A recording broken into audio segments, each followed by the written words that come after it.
Welcome. हमारी पिछली analysis में हमने हेड एंड शोल्डर पैटर्न को चार्ट में बनते हुए कंफर्म किया था और एक पॉसिबिलिटी बताई थी कि डाउनवर्ड ब्रेकआउट हो सकता है, जो कि पूरा हुआ। अब जैसे कि हम चार्ट को 1 डे टाइम फ्रेम पे देख रहे हैं, तो चार्ट में ये तो दिख गया है कि भाई ब्रेकआउट हो गया, ठीक।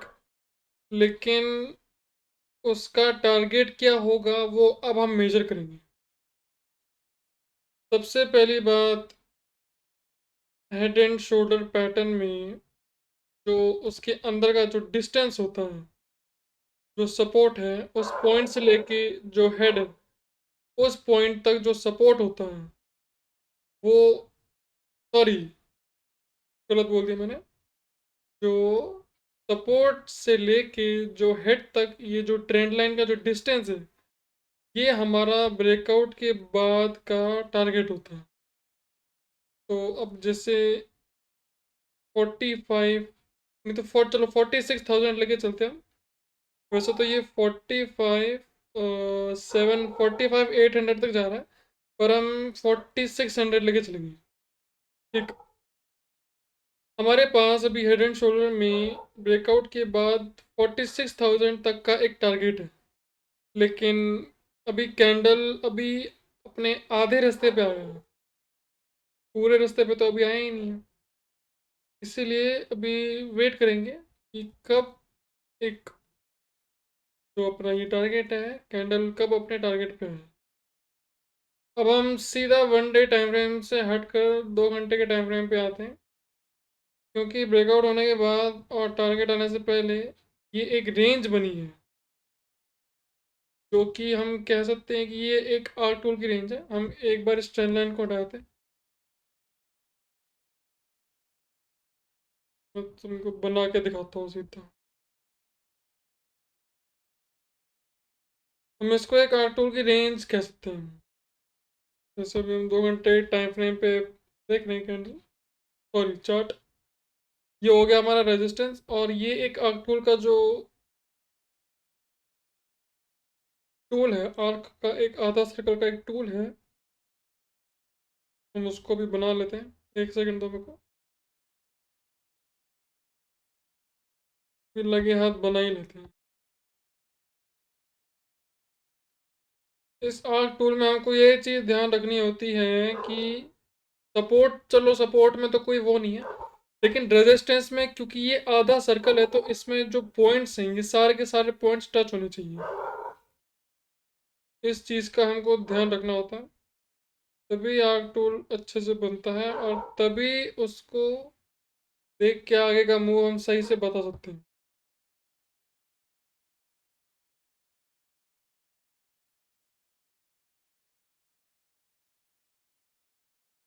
अब जैसे हम चार्ट को लाइन फॉर्मेट पे देख रहे हैं, इस पॉइंट में कैंडल ने अभी एक सपोर्ट पे एक ही टच दिया है, ठीक है। लेकिन अगर हम रेजिस्टेंस पे देखें, ये मुझे आर्क टूल की रेंज इसलिए ज़्यादा लग रही है क्योंकि एक घुमाव है, जो ये मूव आया है इसमें घुमाव है। पहला टच यहाँ दिया, फिर दूसरा यहाँ पे दिया, तीसरा यहाँ पे नहीं दिया, टच नहीं दिया। पर अगर हम देखें तो कैंडल ने यहाँ पे एक टच दिया है। मैं उसको थोड़ा जूम करता हूँ, रुको 1 सेकंड। कैंडल की जो विक है, ज़्यादा ही जूम हो गया। कैंडल की विक ने इस रेजिस्टेंस पर टच दिया है, ठीक है, और बाकी एक टच यहाँ पे है। 3 बार कैंडल की मूव इस रेजिस्टेंस पे टच होके रिवर्स ली है। चौथी बार ये होना चाहिए था, पर लाइन फॉर्मेट पे इस पॉइंट ने, कैंडल की जो पॉइंट है ये, इसने अपना रेजिस्टेंस टच नहीं किया, इसलिए इसको हम गिनेंगे नहीं। चार पे हम सिर्फ 3 पॉइंट्स गिनेंगे, 1, 2, 3, बस। टूल की रेंज बनने की मुझे ये संभावना इसलिए लग रही है क्योंकि जो ये मूव सपोर्ट पे आके रुका था, ऊपर जाने के बाद ये धीरे धीरे धीरे इस रेजिस्टेंस के साथ नीचे आता जा रहा है। और अगर ये आर्क टूल की रेंज है तो मंडे को इसका ब्रेकआउट हो जाएगा। कंफर्म नहीं कहूँगा पर एक पॉसिबिलिटी ज़रूर कहूँगा, क्योंकि चार्ट में ये रेंज देख के पक्का लग रहा है कि आर्क टूल की एक रेंज होनी चाहिए।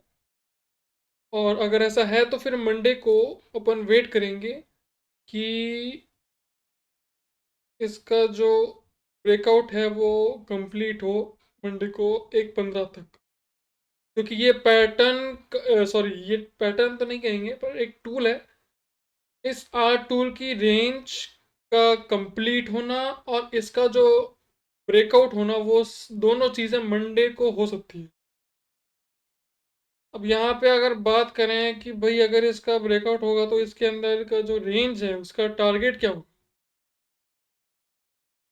तो जैसे कि हमने हेड एंड शोल्डर पैटर्न में उसके अंदर के डिस्टेंस का टारगेट बनाया, वैसे ही आर टूल की रेंज जो होती है उसके अंदर का जो डिस्टेंस है यहाँ पे भी हम वही करेंगे। आर्क टूल की रेंज और हेड एंड शोल्डर पैटर्न की कैरेक्टरिस्टिक्स जो होती है उनमें ये लिखा हुआ है, ये जो मैंने पढ़ा है वो मैं बता दूँ कि उसके अंदर का जो डिस्टेंस होता है ब्रेकआउट होने के बाद वही हमारा टारगेट बन जाता है। अब यहाँ पे अगर ब्रेकआउट होता है तो एक 46,470 का एक टारगेट होना चाहिए।